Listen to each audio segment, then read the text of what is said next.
Buletin Didik 15 Mei bersama saya Charles Mohan, salam sejahtera.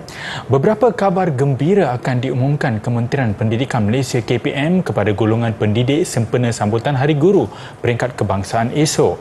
Menteri Pendidikan Fadlina Siddiq berkata beliau akan mengumumkannya pada sambutan yang akan dirasmikan oleh Perdana Menteri Datuk Seri Anwar Ibrahim di MITC Aikaro Melaka.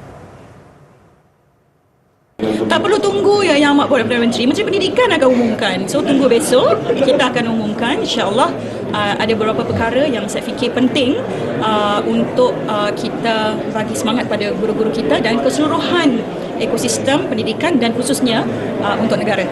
Beliau siang tadi menyampaikan anugerah Guru Inspirasi AGI McDonald's 2023 di MITC. Anugerah AGI yang diadakan secara tahunan itu adalah sebagai langkah syarikat makanan segera terbabit untuk menghargai peranan guru dalam melahirkan masyarakat berkualiti. Mengulas lanjut, Fadlina berkata, pengumuman berita gembira itu dijangka dapat memberi semangat kepada guru di negara ini untuk berkhidmat dengan lebih cemerlang dan berdedikasi dalam melahirkan modal insan terbaik di negara ini. Tambah beliau, ia turut memberi impak kepada keseluruhan sistem pendidikan negara ketika ini. Sambutan Hari Guru peringkat kebangsaan bertemakan Guru Insani Pemangkin Generasi Madani dijadual dirasmikan Perdana Menteri di MITC kira-kira jam 10 pagi esok.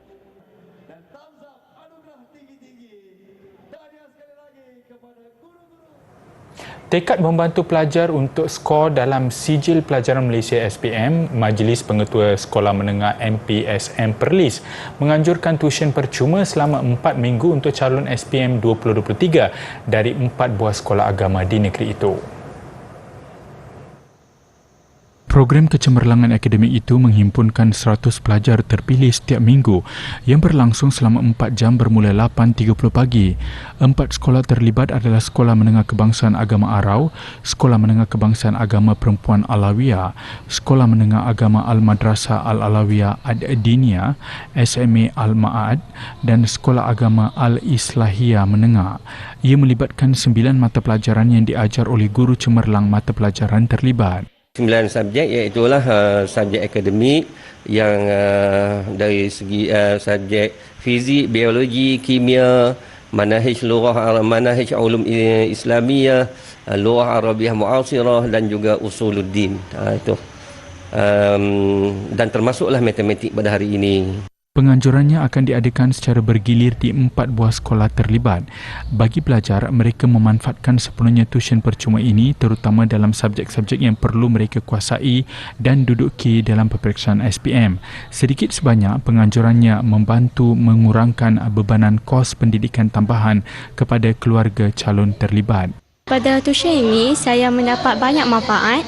Antaranya, saya dapat mempelajari pembelajaran daripada tingkatan 1 sampailah tingkatan 4. Jadi itu membolehkan saya untuk mengingat kembali apa yang saya pelajari dan mudah untuk saya mendapat dan menangkap ilmu untuk tingkatan 5 ini. Apa yang saya dapat daripada program ini adalah cara-cara menjawab kertas peperiksaan matematik kertas 1 dan kertas 2. Saya dapat menambah pengetahuan saya dengan lebih tinggi tentang teknik menjawab, dan sekolah-sekolah agama lain memberikan komitmen yang sangat tinggi membuatkan saya lebih semangat untuk menjawab. Usaha itu diharap dapat memacu ibu bapa untuk memberi dorongan kepada anak-anak mereka untuk terus belajar seterusnya cemerlang dalam peperiksaan kelak. Sedar akan kepentingan pendidikan kepada kanak-kanak bukan warga negara, segelintir individu mengadakan inisiatif membangunkan sekolah alternatif bagi kanak-kanak berkenaan. Sempena Hari Guru esok, kami memaparkan usaha guru-guru alternatif yang sanggup berkorban tenaga dan masa bagi mencurahkan bakti mendidik kanak-kanak bukan warga negara. Sekolah alternatif yang diusahakan individu prihatin bermatlamat membendung kanak-kanak bukan warga negara ini terjerumus dalam gejala sosial dan budaya mengemis seperti yang selalu kita lihat. Memahami akan kesusahan ibu bapa dalam kalangan buruh binaan dan perladangan, yuran yang dikenakan hanya RM1 sehari untuk seorang pelajar, itu pun kadang-kadang tidak dapat dijelaskan. Ada, walaupun RM1, ada juga yang susah. susah untuk begitu kan. Sebab kadang ada di sini sampai 4 adik-beradik, 5 adik-beradik. Jadi kami kira fahamlah. Bilik darjah yang sempit, panas dan daif sudah hadam bagi mereka. Apa yang penting, pendidikan sampai kepada kanak-kanak ini kerana mereka juga penyumbang sumber tenaga negara kelak. Selain itu, masalah berkomunikasi dengan pelajar baru yang tidak tahu berbahasa Melayu, apatah lagi bahasa Inggeris, turut menguji kesabaran mereka. Majoriti pelajar kami ini bukan warga negara dan memang diterapkan dari kecil menggunakan bahasa ibunda dorang. Memang orang bilang salah satu cabaran lah bagi kami untuk atasi benda. Tapi insya-Allah budak-budak sekarang ni orang bilang memang cepat tangkap. Selain menjadikan rumah atau lot kedai sebagai premis sekolah, segelintir mereka mendapat sumbangan daripada individu dan syarikat bagi mendirikan bangunan sekolah sendiri. Satu tempat dibawa kulung. Dibawa kulung. Dulu masih belum lagi ini tempatku ini. Di situ kami hujan, panas, pakai kami itu tilam. Keinginan ibu bapa menyekolahkan anak sama seperti kanak-kanak di sekolah kerajaan menjadi penyebab sekolah ini terus bertahan sehingga ada yang lebih 10 tahun. Tahun lalu tu dia tadika di kerajaan, masih boleh dia sekolah sana. Lepas tu dia masuk Darjah 1 sudah. Sebabkan saya pakai sijil lahir M13, dia tidak boleh diterima sana. Saya kasih sekolah di sini.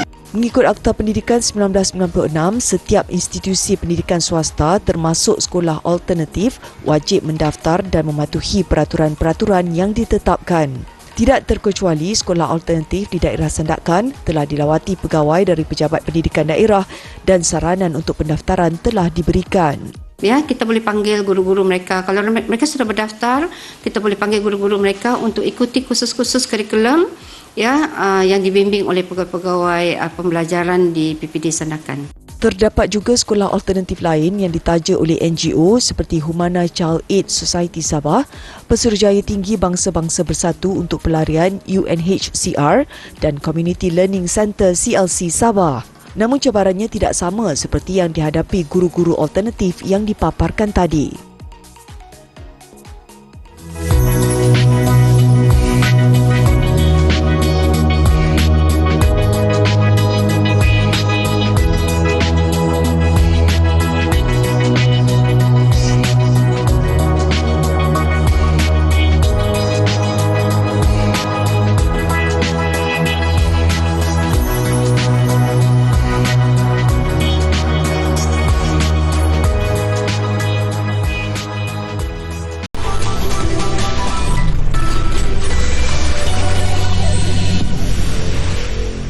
Bersua kembali, 3 beradik mengharumkan nama negara selepas memenangi Anugerah Reka Cipta dan Inovasi Peringkat Antarabangsa yang berlangsung di Pusat Konvensyen Kuala Lumpur. Mereka memenangi anugerah berkenaan menerusi hasil Reka Cipta dan Inovasi iaitu Nature Feedback Heavy Drive NFHD. Malah lebih menarik, turut menerima anugerah khas daripada Kementerian Pendidikan Arab Saudi melalui hasil persembahan Reka Cipta terbabit.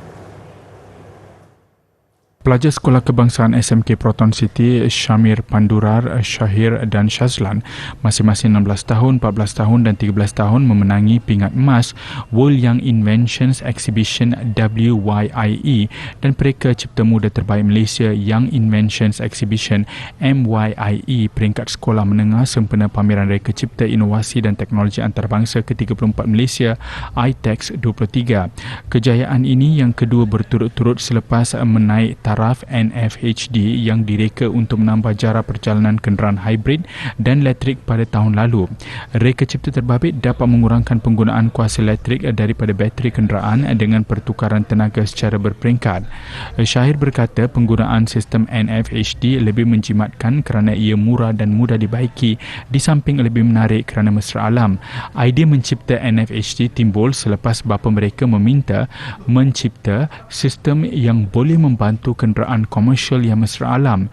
Ternyata sistem NFHD yang mereka hasilkan mampu berfungsi dengan baik, malah berjaya memikat juri dalam pertandingan berkenaan. Majlis sambutan Malam Gempak Raya Sekolah Kebangsaan Bombalai Tawau Sabah disambut meriah dengan pelbagai aktiviti menarik. Program yang berlangsung di Dewan Terbuka Sekolah berkenaan bertujuan merapatkan ukhuwah dari segi jaringan antara pihak sekolah, ibu bapa, murid serta rakan strategik sekolah.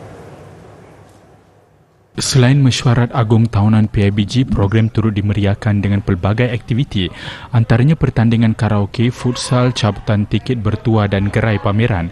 Kemuncak program diadakan pada sebelah malam iaitu Malam Gempak Raya. Menurut Guru Besar SK Bombalai, Adam Chok Moifa, program sebegini mampu menyemarakkan semangat kerjasama hormat menghormati selain memupuk nilai murni dalam kalangan ahli jawatankuasa PIBG dan warga penduduk serta pelajar. Beliau amat berpuas hati dengan komitmen warga sekolah dalam menjayakan majlis dan ianya akan diteruskan kerana dilihat sebagai medium berkesan bagi memupuk persefahaman dan perpaduan dalam kalangan semua pihak. Program turut dihadiri Wakil Kepada Penawang Kehormat SK Bombalai, Tan Sri Liu Yunfa, yang turut menyumbang dana RM1,000 untuk PIBG sekolah berkenaan. Jawatan Kuasa Kerja kita telah memfokuskan kepada dua objektif utama. Yang pertama, kita lebih fokus kepada untuk mendapatkan dana untuk pembangunan sekolah dan juga kemenjadian murid, dan yang kedua lebih kepada mengeratkan silaturahim antara komuniti sekolah dan juga pihak luar. Sekolah ini mengadakan 4 dalam 1 sempena Karnival Gempak Raya. Sebelah pagi kita adakan mesyuarat PIBG, lepas tu kita ada pertandingan futsal, pertandingan karaoke, dan malam ini kita ada jamuan makan Gempak Raya. Makan sambil bersantai bersama dengan ibu bapa dan guru dan tetamu-tetamu yang terhormat. Majlis ini dapat meriahkan hari raya bersama rakan-rakan dan keluarga. Seronok sebab dapat meluangkan masa dengan kawan-kawan, ibu bapa dan semua guru-guru yang ada di sini. Saya gembira, seronok dan bangga jadi murid SK Bombalai.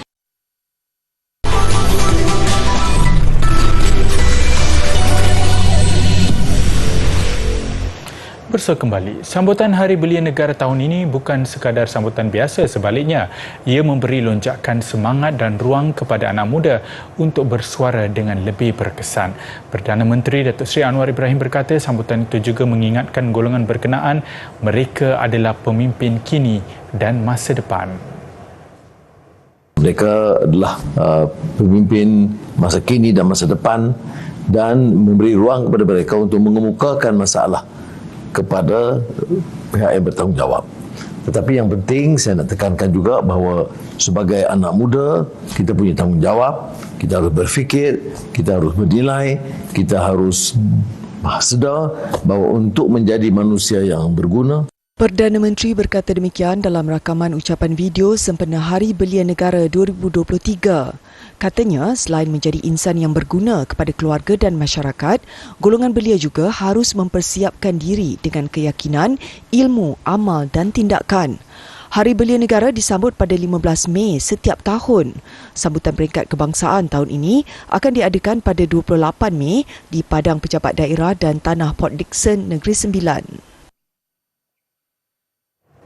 Hanya kurang 8 bulan tempoh singkat bagi bayi berusia setahun 3 bulan. Muhammad Atif Afari yang mengidap penyakit jarang jumpa Spinal Muscular Atrophy SMA atau kemerosotan saraf tulang belakang berpeluang untuk dirawat, namun kosnya mencecah RM9 juta.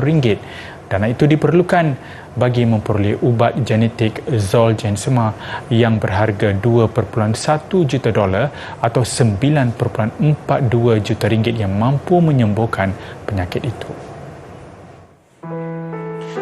Atif mengharapkan keajaiban sama selepas kejayaan rakyat Malaysia sebelum ini mengumpul dana RM9 juta untuk membantu bayi 8 bulan Wan Muhammad Nail yang mengidap SMA Type 1.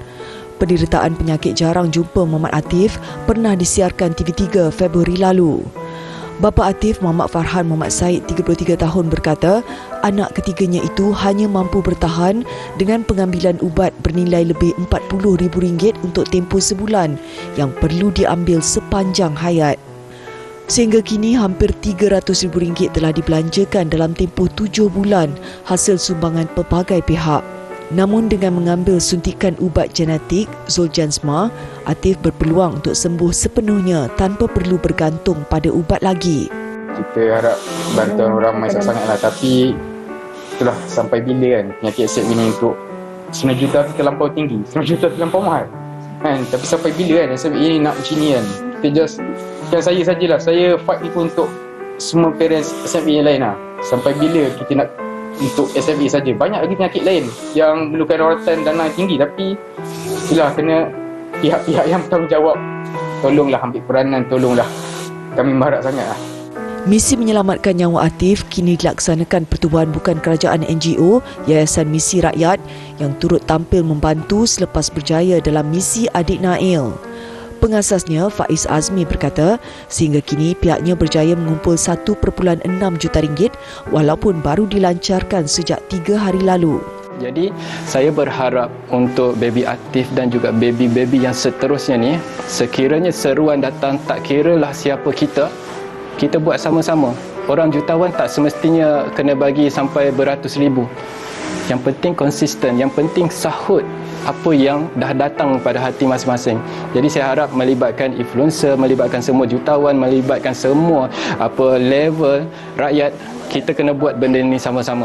Faiz berkata orang ramai yang ingin membantu menyumbang kepada adik Atif boleh melayari portal Misi Rakyat iaitu misirakyat.com atau muat turun aplikasi Misi Rakyat di App Store.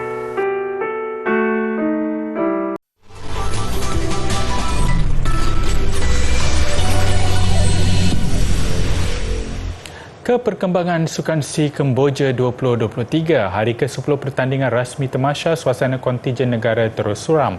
Selepas lebih 48 jam tanpa kilauan pingat emas sejak Sabtu lalu, Tor Chuan Leong menceriakan semula kem Malaysia lewat malam semalam. Atlet Abeliat itu meraih pingat emas ke-29 menerusi acara snooker perseorangan lelaki. Sehingga jam 6.30 petang tadi, Malaysia kekal di kedudukan ke-7 dengan 29 pingat emas, 42 perak dan 83 gangsa. Manakala kedudukan 3 teratas, Indonesia kini memintas tuan rumah Kemboja untuk berada di tempat ketiga. Chuan Leong mengesahkan kejayaan pingat emas malam selepas mengatasi pencabar dari Thailand, Akani Songsemsawat.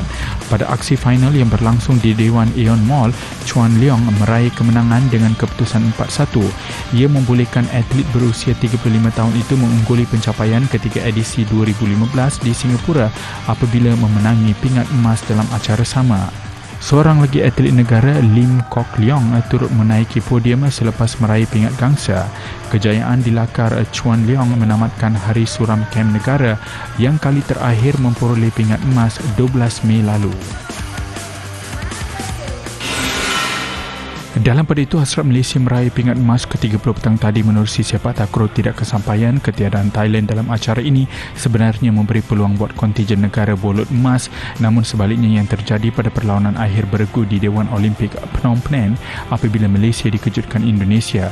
Gandingan negara dibarisi Aidil Aiman Azwawi dan Nur Aizat Nordin bermula baik apabila menang 21-16 di set pertama. Namun Indonesia yang menampilkan Hardian Shah Murdiang dan Saiful Rijal bangkit pada set kedua dengan kemenangan 21-16. Set penentuan, Malaysia terpaksa akur sekadar meraih pingat perak apabila tewas 13-21. Tiada perlawanan penentuan bagi pingat gangsa sekaligus gangsa dikongsi Myanmar dan Filipina. Hari terakhir esok, acara tumpuan regu lelaki bakal berlangsung yang menawarkan 1 pingat emas. Sementara itu, Nur Syazwani Razi memastikan sasaran Persatuan Angkat Berat membawa pulang 1 pingat gangsa berhasil. Berlangsung di Dewan Olimpik Phnom Penh, 4 peserta bertanding dalam acara akhir 64 kg. Nur Syazwani yang membuat penampilan pertamanya di Sukan C berjaya mengawal tekanan untuk konsisten di tempat ketiga keseluruhan. Atlet kelahiran Kedah ini membuat angkatan 80 kg snatch dan 104 kg di clean and jerk bagi mengumpul 184 kg keseluruhan. Pingat emas acara ini diungguli wakil Indonesia Sabita Alfian Ramadhani yang mengumpul 204 kg, manakala pingat perak dimenangi Din Thi Tu Yen dari Vietnam dengan angkatan 194 kg. Keaksi bola sepak Liga Super 2023 Negeri Sembilan FC memanfaatkan kelebihan di arena sendiri apabila menewaskan Kuala Lumpur City FC 2-1. Perlawanan Negeri Sembilan FC menentang Kuala Lumpur City FC kembali diadakan di Stadium Tunku Abdul Rahman Paroi selepas tertangguh akibat hujan lebat dan padang ditakuni air 11 Mac lalu. 45 minit pertama, kedua-dua pasukan buntu mencipta jaringan. Negeri Sembilan lebih dahulu memecah kebuntuan apabila membuka jaringan menerusi tandukan ketua pasukan Zakwan Adha Abdul Razak pada minit ke-73. KL City memasukkan dua tenaga baru Zafri Yaya dan Cece Kipre untuk menajamkan jentera serangan. Percaturan pelawat membuahkan hasil apabila Zafri menyamakan kedudukan selepas menanduk masuk sepakan percuma Paulo Josue pada minit ke-84. Bagaimanapun kegembiraan KL City tidak lama, Negeri Sembilan meledak gol kemenangan menerusi Muhammad Safwan 3 minit kemudian. Kekal 2-1 sehingga tamat permainan, Negeri Sembilan yang kemarau kemenangan dalam 4 perlawanan lalu kembali meraih 3 mata pada aksi ke-10 sekaligus kekal di tangga ke-9 dengan 13 mata, manakala KL City di kedudukan ke-6 mengumpul 15 mata.